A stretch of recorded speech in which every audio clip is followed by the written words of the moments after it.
Honorable members, in the interest of safety for all present in the chamber, we request that you please keep your mask on and sit in your designated areas.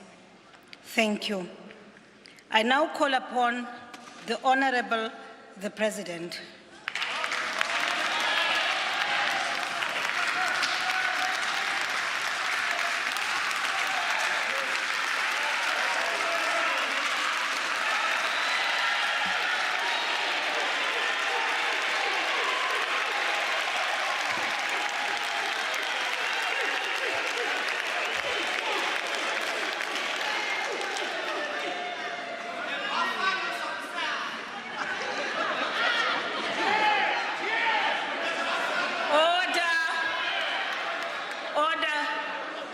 Honorable members, please.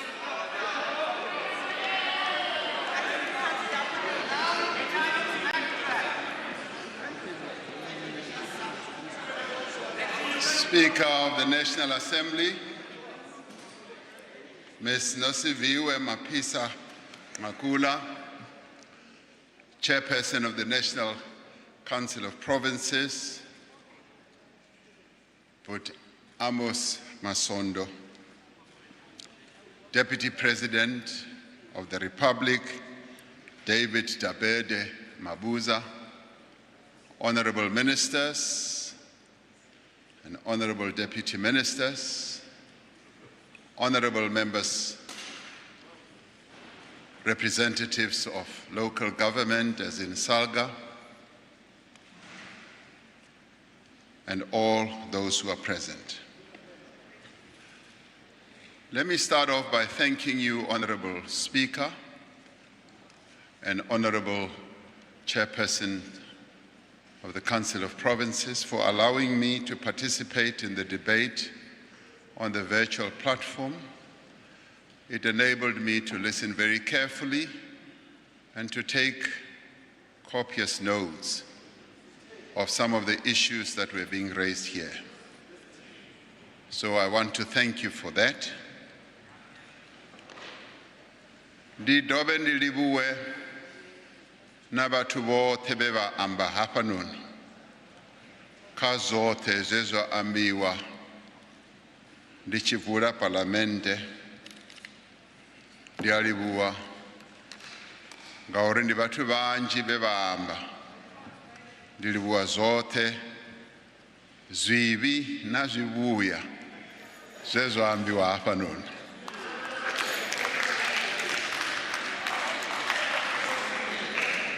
As I concluded the State of the Nation address last week, I called on every South African to rally together in our fight against corruption, in our fight to create jobs, and in our fight to achieve a more just and equal society. I called for a new consensus to unite our people and our country in a moment of great crisis behind an agenda for change and renewal. In the debate over the last 2 days, several members of the two houses of Parliament have answered this call. Although they represent different parties and different perspectives, many of the speakers in the debate affirmed their commitment to this shared goal. We've heard many valuable contributions on how we may more effectively address the many challenges that confront our country right now. But we also heard a lot of vitriol. We also had a lot of attacks. There is no need to respond to the insults that were lodged here, because in the end, the insults that were hurled here do not contribute to a meaningful debate about the challenges our country faces. Instead, I am motivated to reflect on the constructive criticisms and sincere suggestions that have been put forward with a view to improving the state of our nation. I refer here, for example, to the contribution on behalf of the Honorable Buthelezi on the characterization and appropriate response to state capture. I refer to the suggestions by the Honorable Whitfield on moving the South African Police Service into the 21st century by introducing modern, cutting-edge training for police officers and the more effective use of technology. I refer to the call by Honorable Malema on the industrialization of cannabis in a manner that benefits local farmers in places like the Eastern Cape, Limpopo, and KwaZulu-Natal. Put aside many other things that he said, including the fact that I was wearing a cheap suit.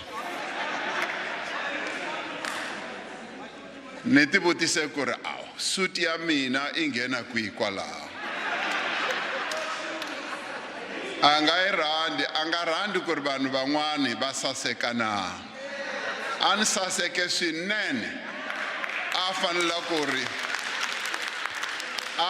kore a ri president a nyamutlha u sasekile.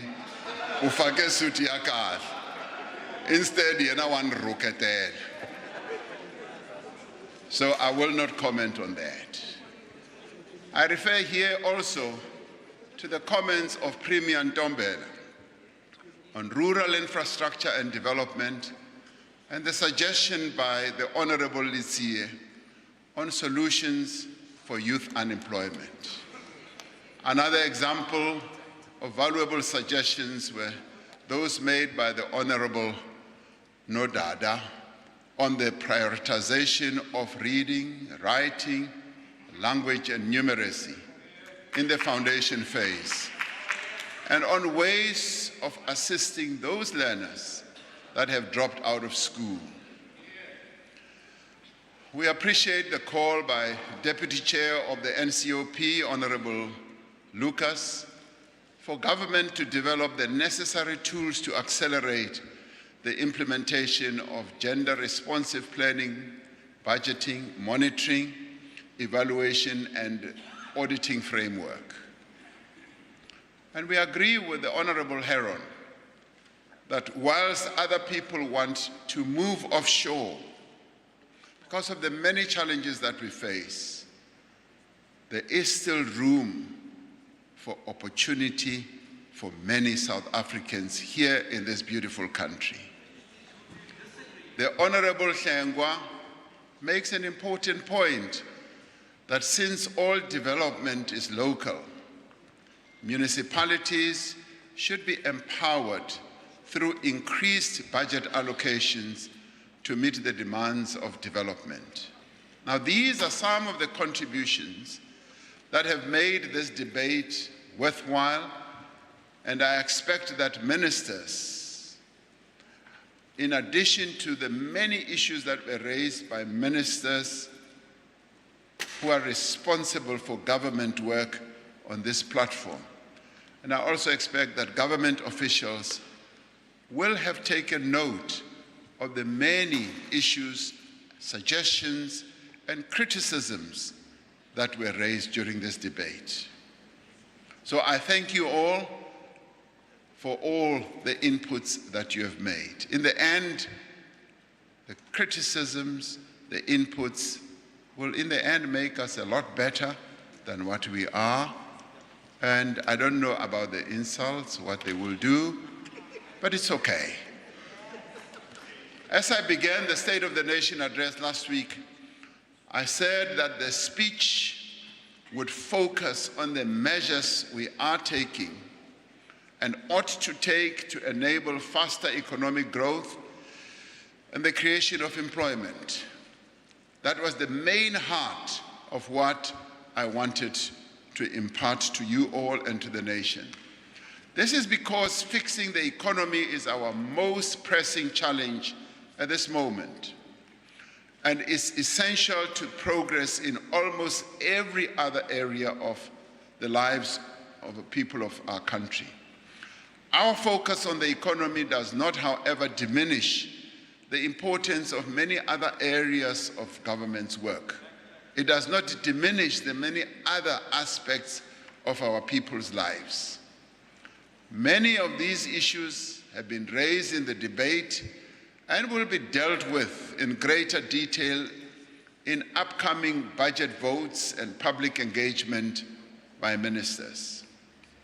As we reflect on the state of the nation and as we look to the year ahead, we should always remember that we have come from what our country, or what we have come from and what our country has endured. We cannot escape the basic truth that we have an economy and a society that is still largely defined and scarred by its colonial and apartheid past.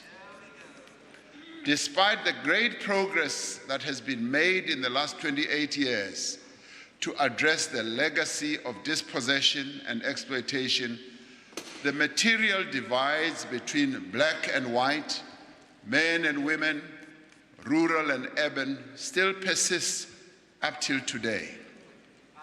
The steady economic recovery, expanding employment and increasing investment that followed the advent of our democracy was disrupted by the 2008 global financial crisis. It was also disrupted by falling commodity prices, by severe energy constraints, by inefficient network industries, and now lately by the negative impact, I may add, or destructive impact, I should say, of state capture and on so many vital public institutions. At the same time, our economy has become less and less competitive. We could not sustain investment in economic infrastructure, and that has persisted over a long time. As public spending rapidly increased, the benefits of increased spending declined to a point where the cost of servicing our debt has been crowding out our social spending. This was the situation that this administration was elected in 2019 to correct, and we took several decisive measures to turn the economy and the country around. Yet, just as we were emerging from more than a decade of low growth and deepening unemployment, and from the era of state capture and the assault on institutions of the state that accompanied it, we were hit by the worst global health crisis in more than a century. We cannot disregard the fact that the pandemic has caused our economy severe damage that will take years to repair. Unless we appreciate these facts, unless we characterize the current situation correctly, our response may well be ill-considered, and it may also be misdirected. It is wrong to say that there has been no action, as a number of people who spoke here said.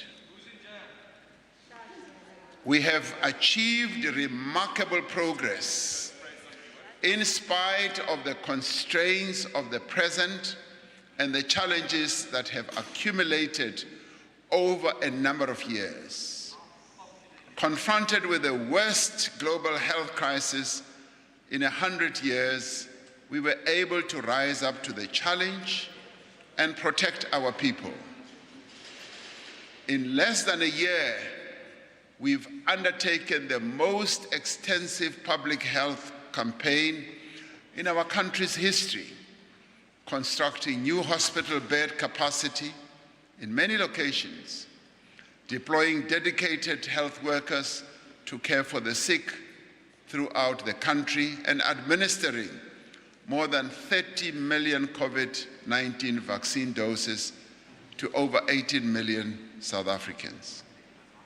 At the beginning of the pandemic, we increased social grant payments, and within the space of only a few weeks, established a brand new grant that initially reached 6 million South Africans and now reaches some 10 million South Africans. Now, I know of no other country on our continent that has been able to achieve or to do as much as we have done in dealing with the COVID-19 disaster. And we mobilized a national effort working with industry and public research institutions to build things such as ventilators and to produce hand sanitizers, medical-grade face masks and gloves, therapeutic drugs, and cutting-edge vaccines. And this we were able to do in response to the moment that faced our nation. We introduced an unprecedented social and economic relief package, which amounted to some 10% of our GDP, to provide vital support to businesses in distress, to workers facing retrenchment, and to households that were threatened with deepening hunger. When we are looked at more globally, as a middle-income country, we measure up well in the leagues of those high-income countries as well. We confronted the COVID-19 pandemic with great strength, with great commitment to save the people and the businesses of our country. Our collective actions in response to the pandemic saved tens of thousands of lives and kept millions of people out of dire poverty. While most of the members of these two houses of our parliament are firmly committed to building a united, equal, and prosperous nation, others have different interests and priorities. Where some preach despair, we see hope. We see that hope in the 10 million people who now receive the social relief of distress grant. We see it in the new work and livelihood opportunities created by the initiatives that we have taken, including the presidential employment stimulus that will soon reach over 1 million people. We see hope in the bridges that are being built so that children can go safely to school. We see it in the sector master plans that are driving new investment, which creates new jobs and the revival of key industries in our country. That is what progress looks like. It's not doom and doom and doom and no action. Where some create doubt, we see renewed confidence. We see it in the most significant reform of our energy system in nearly a century, creating conditions for cheaper, for cleaner, and more plentiful electricity. Where even as we transition from where we are, we will be able to ensure that it becomes a just transition that cares for the workers in our mines and the communities that live in the towns and the cities that produce electricity. We see this in the long-delayed reforms like the spectrum auction and the revised critical list that are being implemented by this government. We see it in the concrete steps that we are taking to modernize our ports, as well as rail infrastructure, and to get our passenger rail services back on track. And some of these may be taking time, but we are coming from a very broken situation, which we are sewing up and building up all the time, and not sleeping on the job. That is what progress looks like. Where some are determined to sow division, we are working to unify our country in the fight against corruption.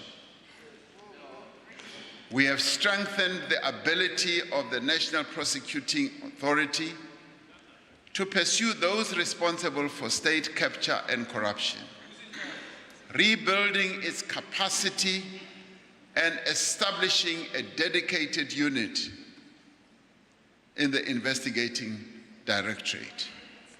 We are already seeing the results of a strong independent prosecuting authority in several cases as well. Let me be clear yet again on the matter of prosecution, because somehow this notion is embedded in the minds of the members here. When they look at me, they often say, "When are you prosecuting all these people?" I do not prosecute.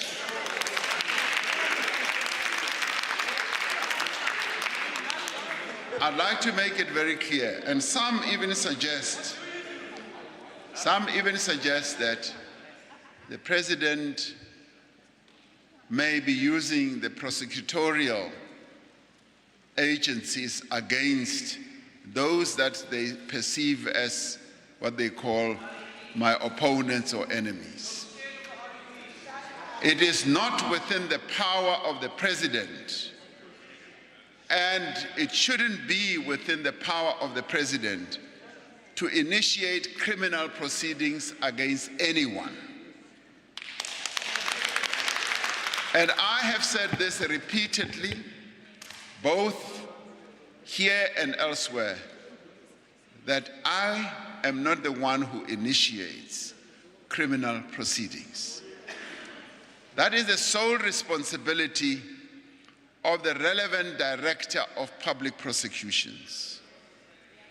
It is important that I state this so that this thought and notion that is embedded in our heads should begin to melt away. Our task as the executive is to capacitate the NPA and make sure that it has all the resources that it needs to prosecute wrongdoing as an independent authority. That's all. As government, we have supported State Capture, the Commission, to complete its work and enable the Commission to share vast amounts of information with the investigators and prosecutors. And we signed regulations to that effect.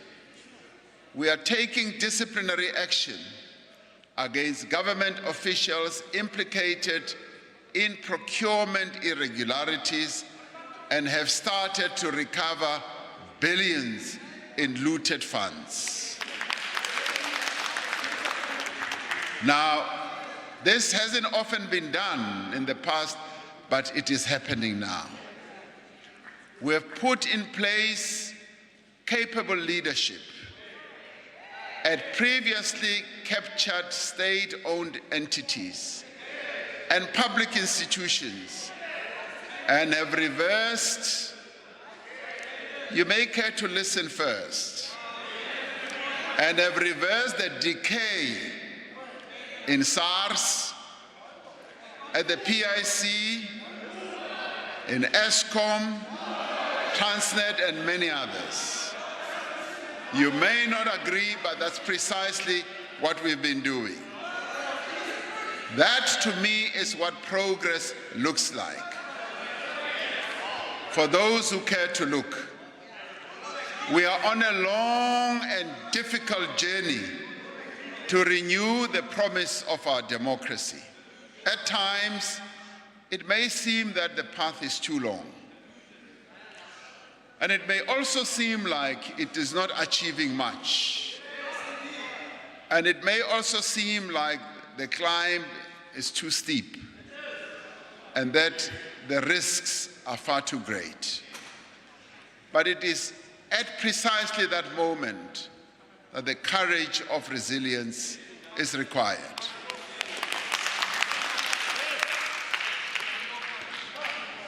Even though we disagree in this House, across society there is broad agreement that as we grow the economy, create employment and fight poverty and hunger, no person should be left behind.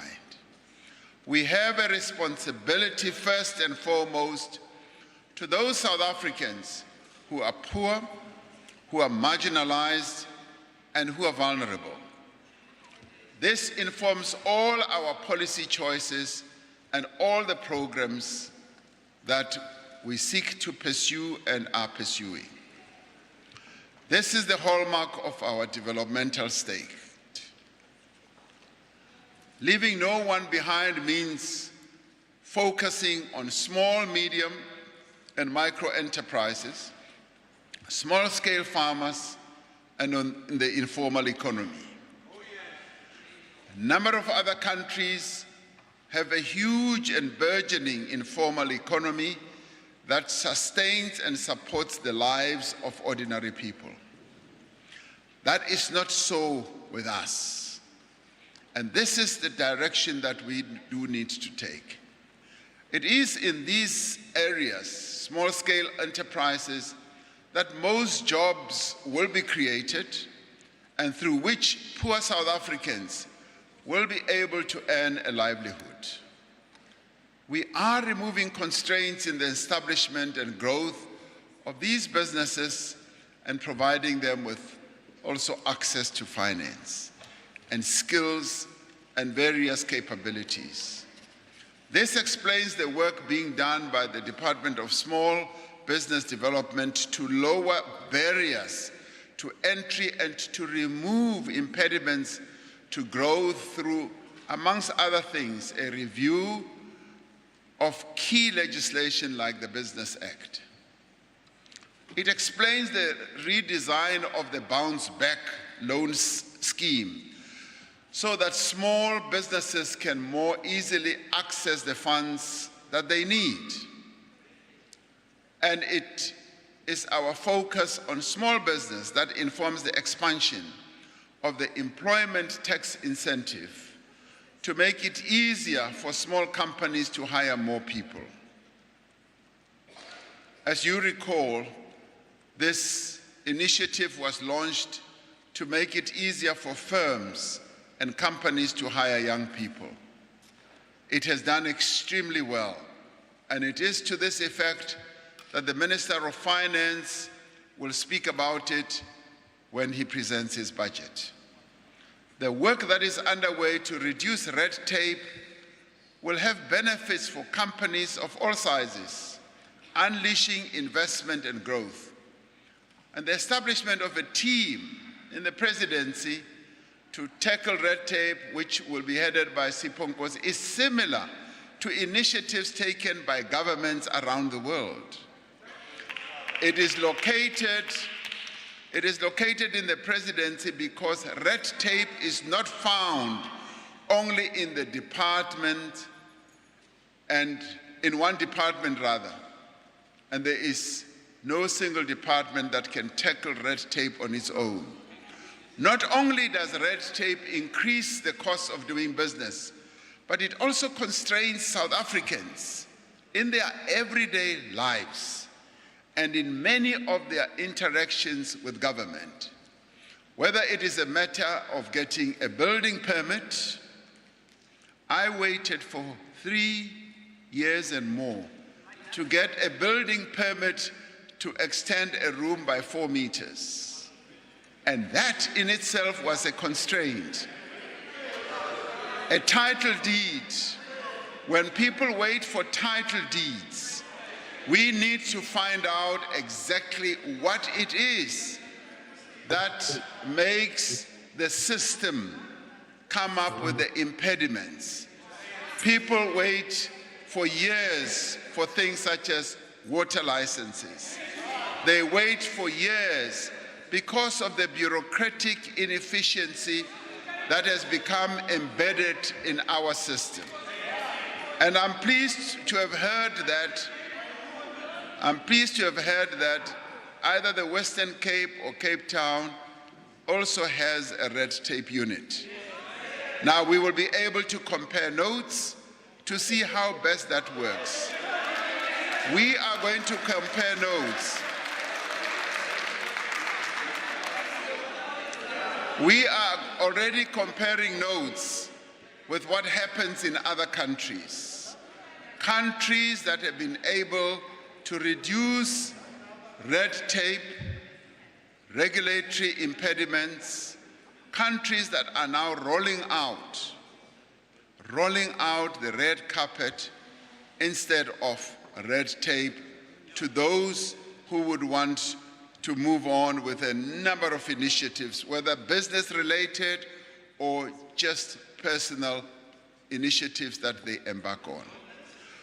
While all businesses will benefit from these reforms, it is small and informal businesses that will benefit most, whether for a stable electricity supply or cheaper data, similar regulations or more efficient state, they will benefit.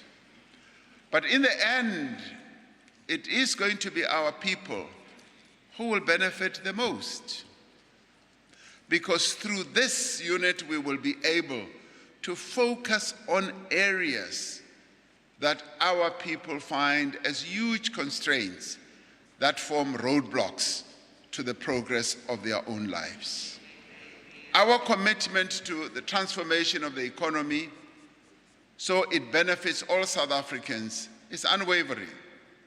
We will not abandon our commitment to the protection of workers, to supporting and growing black business, and to affirming black people and women in the workplace. We will not abandon our support for the poor and working class, nor our commitment to build a more just and equal society. As this government, we are quite clear about where our policies come from. Our policies did not form over a few months or a few years, but are defined by a constant progressive thread that spans over decades. The program of action that are outlined in the State of the Nation is founded on seminal documents like the Freedom Charter, the Ready to Govern document, the Reconstruction, the RDP program, as well as the National Development Plan. As this government, we are quite clear on what our mandate is. We have a manifesto for which the people of this country demonstrated overwhelming support. That is a bold and coherent plan to achieve a better life for all. Now, my call for a new consensus for change and renewal is informed by the challenges of the present and is also guided by the strength of the electoral mandate we got in 2019. The focus on job creation, which are outlined in SONA, has given rise to a useful debate across society on the relative roles of the state and the private sector in fostering economic growth and creating employment. And I've rather enjoyed listening to different voices talking about this concept. And in many ways, it was about time that as South Africans, we engage in this debate. Some speakers have taken a crude and self-serving approach to a complex issue. But for the most part, commentators have engaged meaningfully with one of the most important questions facing our country today. They have earnestly sought to answer the central question of who will create the jobs for the 11 million unemployed people in our country. The state has a clear role to play in job creation. Through state-owned, through state-owned enterprises, the state employs a lot of people. Through public employment programs, which I spoke about, the state employs people. Through the impact of its industrial policy, through the implementation of its competition policy, through infrastructure investment, and indeed through the employment of public service itself. The reality, listen first. The reality in our country, as in most other countries, this is now the stark reality, is that the private sector creates most of the jobs. Now, the private sector in our own country, the private sector creates 3/4 of South Africa's workers' jobs and accounts for over 2/3 of investment and research and development expenditure. In South Africa, the number of people employed in the public sector increased from 1.9 million in 2002 to 2.8 million in 2017. That's quite a sizable increase. Over the same period, the number, now this is facing the reality of our situation. Over the same period, the number of people employed in the private sector increased from 8.2 million to 13.5 million. Now, South Africa is not alone in seeking to rapidly expand our productive capacity by unleashing the potential of the private sector. What we're seeking to do is to do what we have often said. We want to crowd in the private sector so that they can let go of these monies that they hold so that they can create jobs. And we want to continue creating that conducive environment so that they do create the jobs. One just needs to look, for example, at the approach taken by China under Deng Xiaoping. Now, I read quite a lot of the things that Deng Xiaoping did. His experience was to mobilize when he began to change China and modernize it. Deng Xiaoping embarked on a process of mobilizing capital, private capital at that, to promote private enterprise to meet the country's developmental needs. As noted by Professor Chilidzi Marwala in his article just yesterday, the Vice Chancellor of the University of Johannesburg, he published an article where he said, in 2018, 87% of urban employment in China was from the private sector compared to 18% in 1995. At the same time, the total GDP increased from $734 billion in 1995 to $13 trillion in 2018. We therefore do not accept that we must make a choice between a developmental state that drives economic and social transformation and a vibrant, expanding private sector that fuels growth and employment.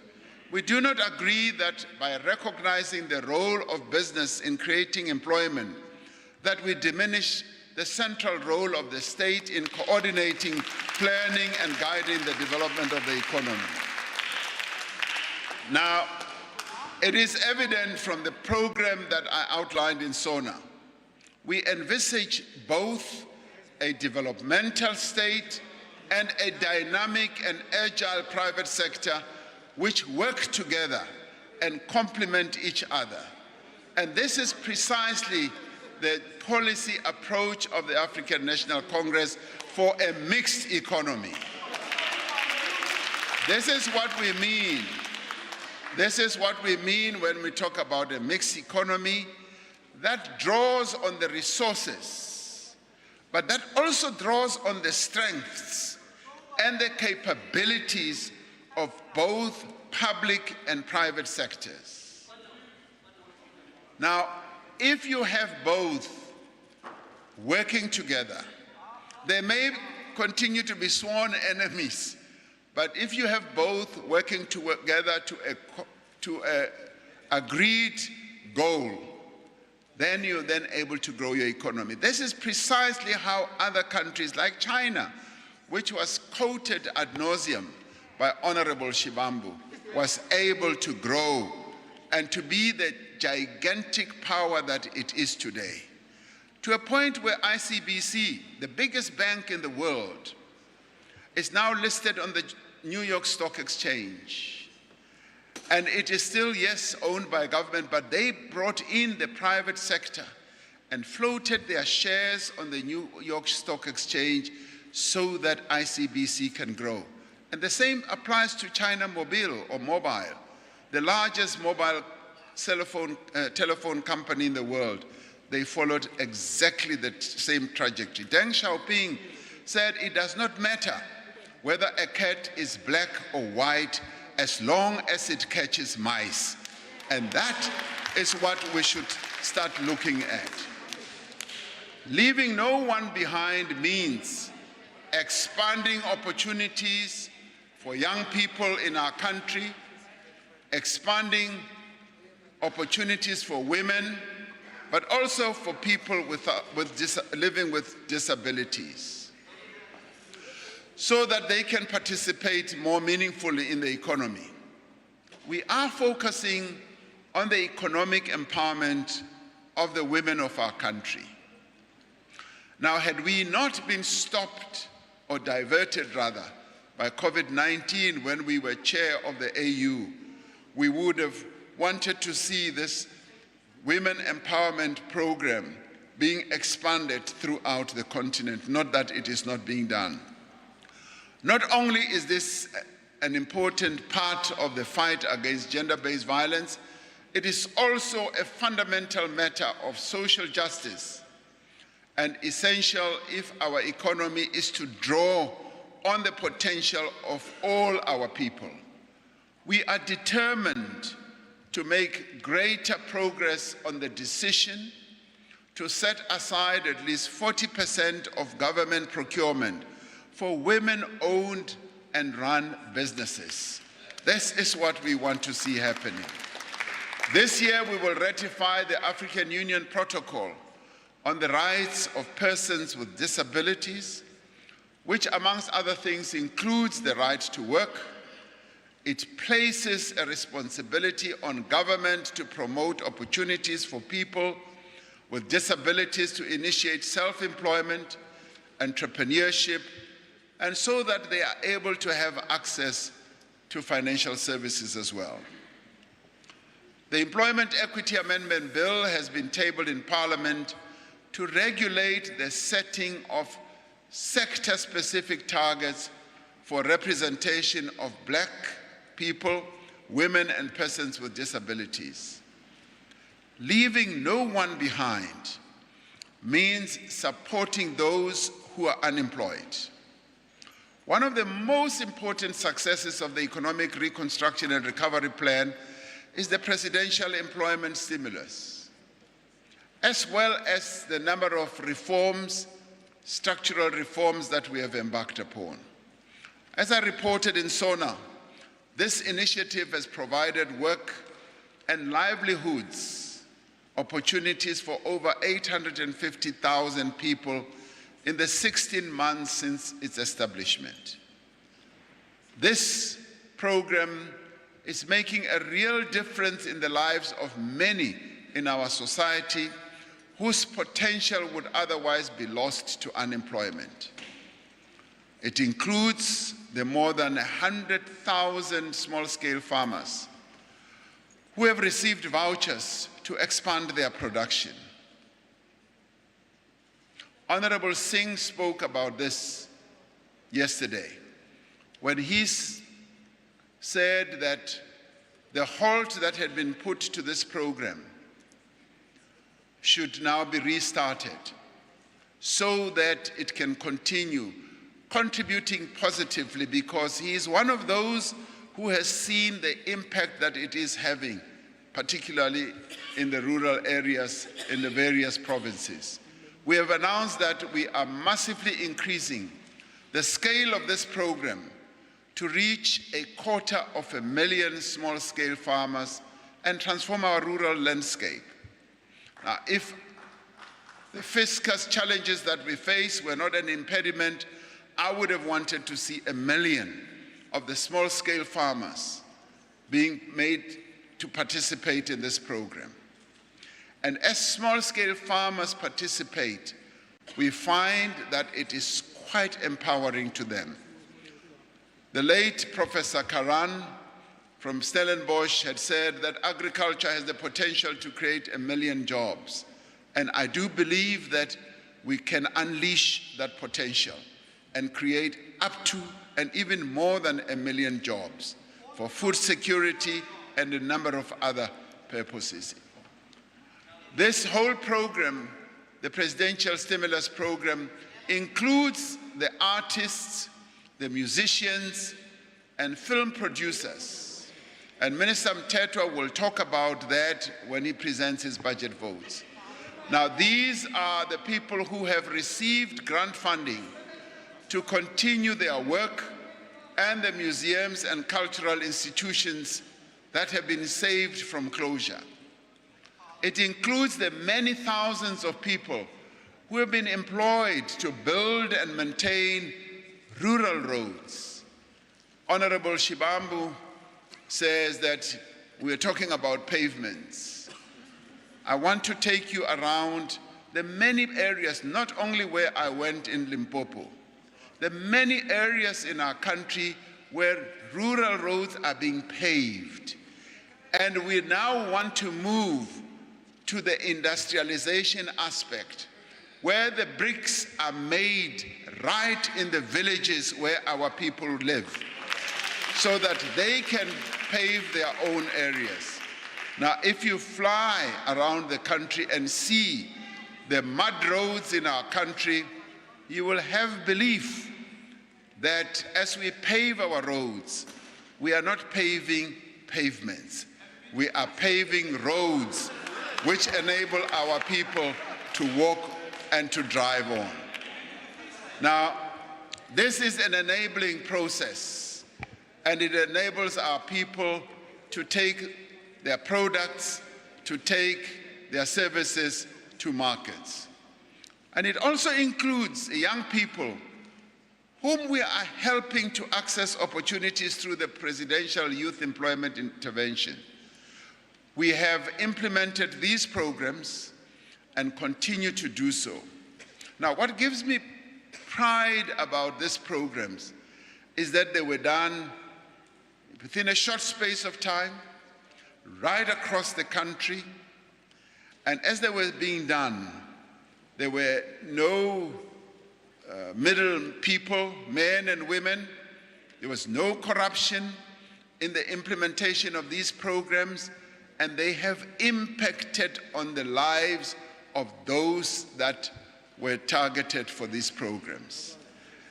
And much as we face severe fiscal constraints because of the challenges that we have, these programs are making an impact, and they are also yielding economic value for those who participate in them. If we had more resources available, we would scale up all these initiatives, and we would be able to reach more unemployed people. Now, of course, what we would prefer to see is to see less and less employed people, but more and more people productively involved and participating in economic activity in our country, either through programs in the public sector or programs in the private sector. Through these and other measures, we are supporting the dreams of millions of young people, and even in the most difficult of conditions, finding opportunities for them to succeed and to be economically active. It is worth noting that this program is being coordinated from the presidency, bringing together 14 government departments to implement the largest and fastest expansion of public employment in our country's history, where we've gotten rid of silo work mentality, where departments work together, being properly and effectively being coordinated, yes, at the center of government, which happens to be the presidency. Now, this is not the work of a bloated presidency. No, it isn't the work of a bloated presidency. And it is not a parallel state that some people say is being set up. It is a presidency that is at work to drive a coherent and effective program of action across government. Now, this is a government elected by the people, for the people, and which carries the trust of the people of our country. This is a government that remains united around a common goal and program of action that will not be deflected or diverted from its course because of statements like it is a bloated presidency. I preside over a cabinet of ministers that are committed to their responsibilities, ministers in whom I have the greatest confidence as president. And more importantly, I'll wait until you want to listen. And more importantly, in whom the people of our country also have confidence and the highest expectations. Now, honorable members, leaving no one behind means, and in this time round, we mean it when we say leaving no one behind. It means expanding social protection to reach those who are in need. While we have focused in this SONA on growth and employment, millions of South Africans face the immediate challenge of feeding themselves and their families. It is estimated that food poverty affects some 5.5 million households. Without monthly grants for children, the elderly, and persons with disabilities, many South Africans would face destitution. We know that grants have provided an effective system for income redistribution and poverty alleviation in a society with unacceptable levels of inequality and unemployment.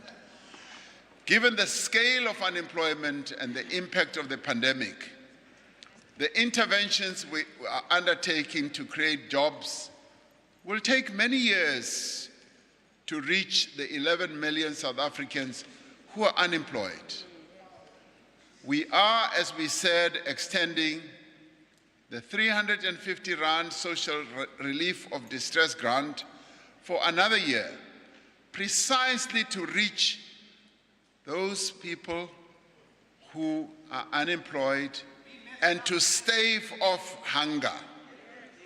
We are doing this within a fiscal environment that has been badly worsened by the pandemic. And we do need to do so while making sure that we do not further weaken our macroeconomic position and that we do not allow our debt service costs to further crowd out social spending. The Minister of Finance will elaborate on this when he presents his budget next week.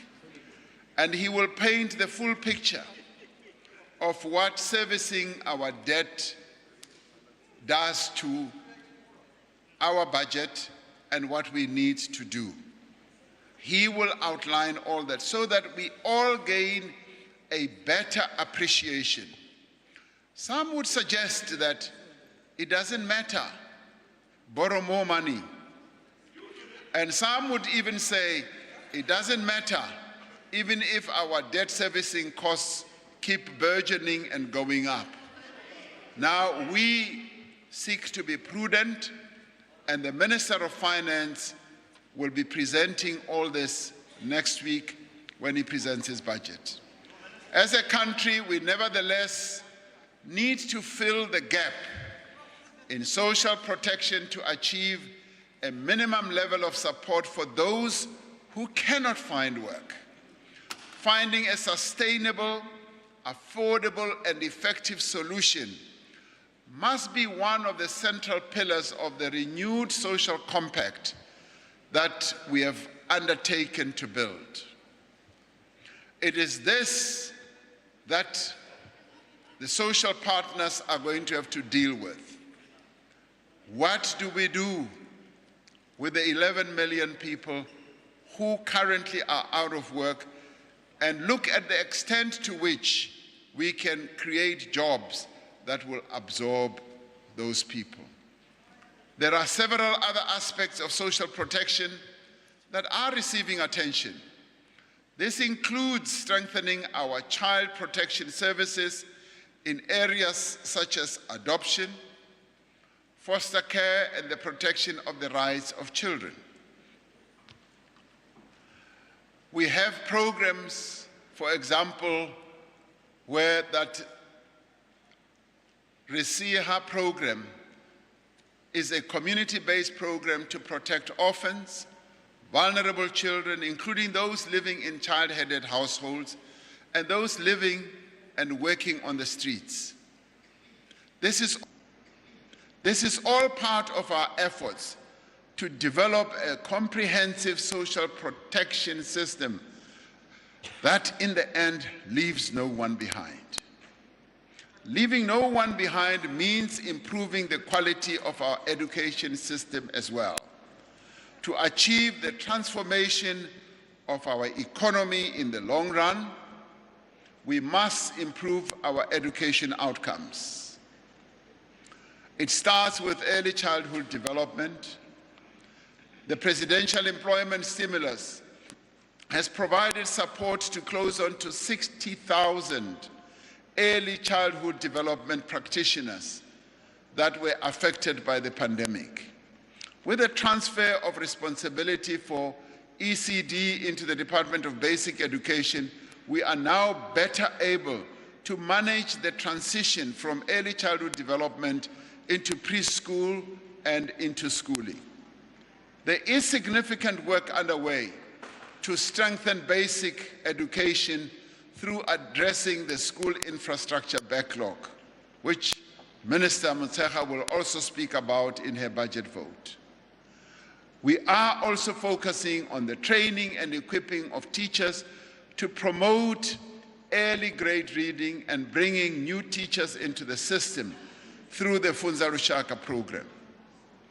the appointment of over 500,000 young people as education assistants in over 22,000 schools around the country has been welcomed by teachers, by school management, parents, as a valuable contribution to the quality of learning and teaching. And this we've been able to do just within the past year. We will be continuing this program into the next phase of the presidential employment stimulus. The expansion of access to higher education is a great achievement that will benefit the economy and our country for many years to come. Together with the work being done to strengthen basic education, the growth of post-school education will ignite the skills revolution that we have so often spoken about. And Minister Nzimande will also speak about that more when he presents his budget vote. Importantly, this skills revolution will have the greatest impact on children from poor and working class families, helping to break the cycle of poverty. To ensure that skills training is linked directly to the demand in the economy, we are pioneering a fundamentally different approach to skills development for unemployed youth. This approach links the payment for training beyond the placement of candidates in a job opportunity. The first phase will provide training to up to 4,500 unemployed youth to secure employment in the digital and tech sector and funding for the National Skills Fund, the CETAs and the UIF, with funding from those entities, Skills Fund, CETAs and UIF Labor Activation Program. Now, by addressing the educational needs of children and young people at every point in their life development, and by helping them to transition from learning to earning, we are working to ensure that we leave no young person behind, because we are committed that no one must be left behind. Now, across the world, the pandemic has severely damaged economies, undermined livelihoods, and set back human development by many, many years. The experience of the last 2 years underscores the need to ensure that all South Africans have access to quality health care regardless of their ability to pay. Now, the massive inequality in access to quality health care is one of the greatest constraints on social and economic progress. COVID-19 has required the diversion of significant health resources. As a result, we have not paid sufficient attention to other public health crises affecting our people. We are still in the midst of an AIDS pandemic. Our country has the largest number of people living with HIV in the world. We are far behind other countries in achieving our testing and treatment targets. We must and we will accelerate the implementation of this program to save lives. Just as we drew on the experience on our HIV program to respond to COVID-19, we can now draw on our experience of managing COVID-19 to strengthen our HIV response. And in the same way that South Africans have had to adopt safe hygiene practices to prevent COVID infection, we must encourage similar discipline in pursuing healthy lifestyles to minimize the prevalence of diseases such as diabetes and hypertension as well.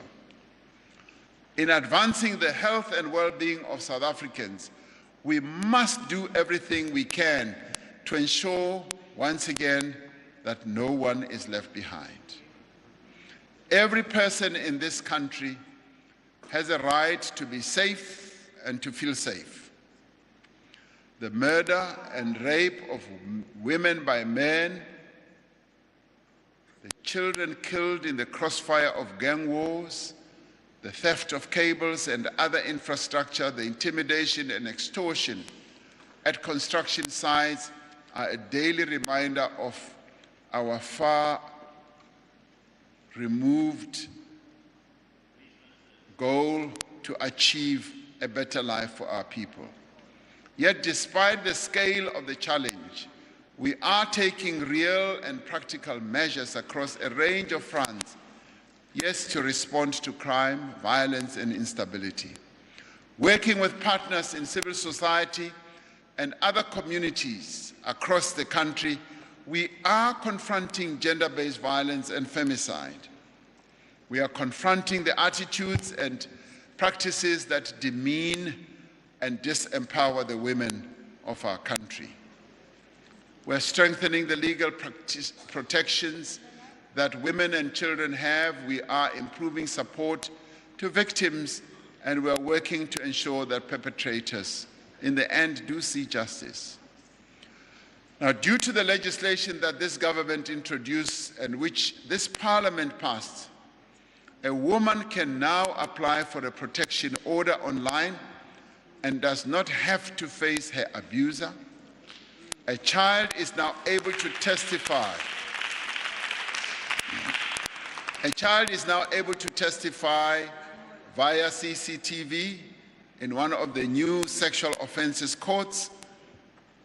A victim can be confident that they will find an evidence kit at a police station. A suspect will find it harder to get bail. We are strengthening our police service, tackling corruption within its ranks, setting up specialized multidisciplinary teams to tackle specific types of crime against our people and our economy. Now, the report of the expert panel into the July unrest is indeed damning, but it also provides critical insights and makes important recommendations that we will use to strengthen our entire approach to security and stability in our country. By the same measure, we expect the report of the State Capture Commission will make far-reaching recommendations that will empower us to take those steps necessary to prevent and act against corruption. And in this regard, we would like all of us to work together. This Parliament, in unison, should be able to join hands with the executive so that we tackle corruption in a more effective way. Now, this is not a government that seeks to hide problems. We expose them and we work to fix them. Our principled commitment to equality and justice extends beyond our borders. Through all our international engagements, in our relations with other countries, and in our participation in international fora, we continue to work for a more just and equitable global order. We continue to advance the interests and needs of poorer countries, particularly on the African continent, and ensure that they are properly represented in all multilateral institutions. We continue to work with our neighbors to promote peace, stability, and development. That is why we are supporting SADC's efforts to deal with the insurgency in Mozambique, in the Cabo Delgado province, and ongoing assistance to Eswatini and Lesotho to resolve political challenges that they are facing. We cannot accept that there are still people in the 21st century that continue to languish under colonial occupation.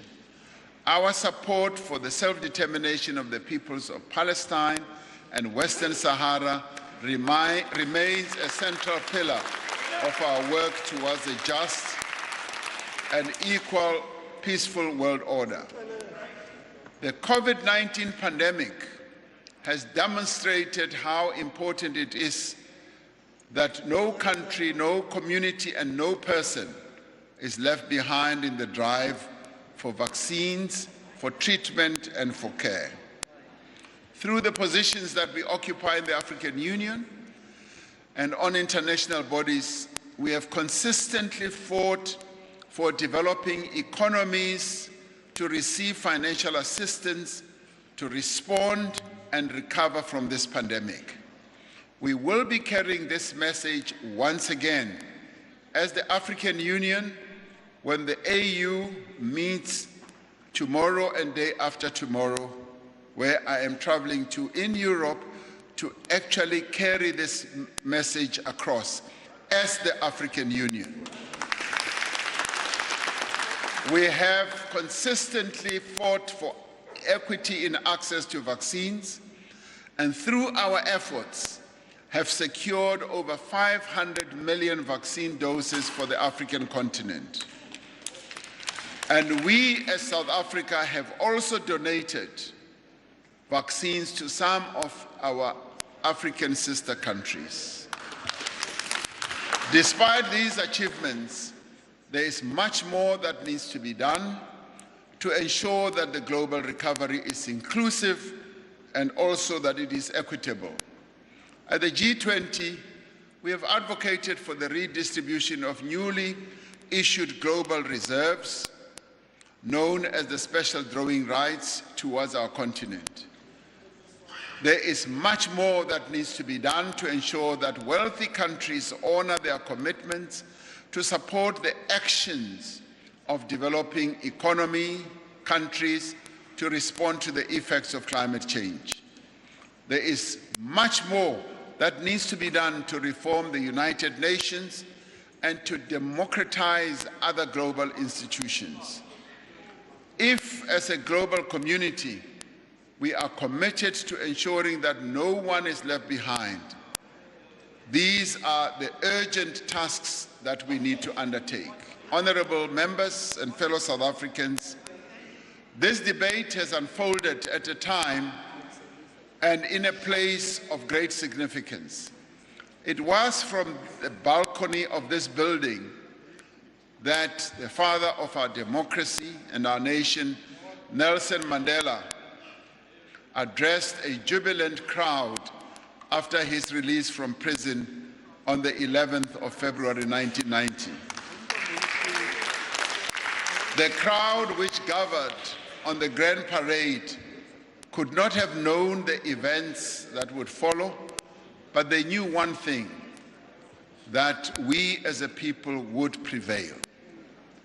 As we confront another turning point in our history, we must draw on the same spirit and courage and determination.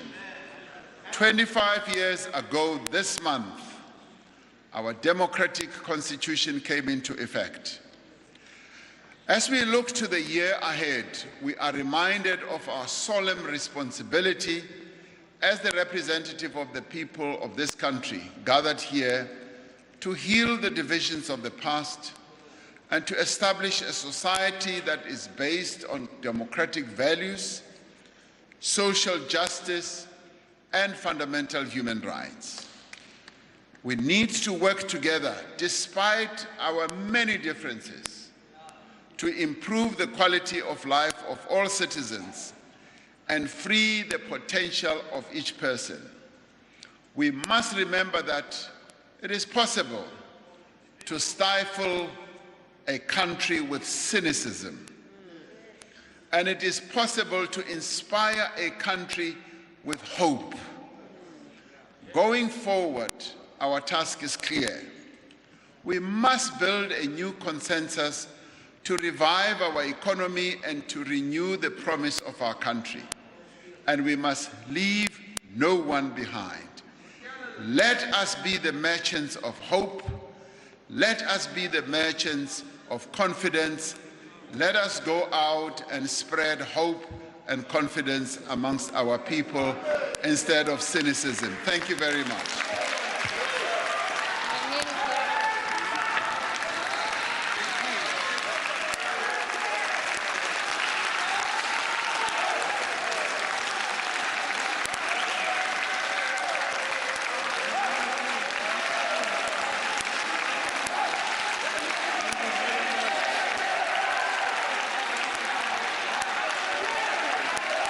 Thank you very much. At this point, I take the opportunity to thank the Honorable President for his address and response. That, honorable members, concludes the debate on the State of the Nation address and the business. Well, that concludes President Cyril Ramaphosa's response to the two-day debate on his State of the Nation address.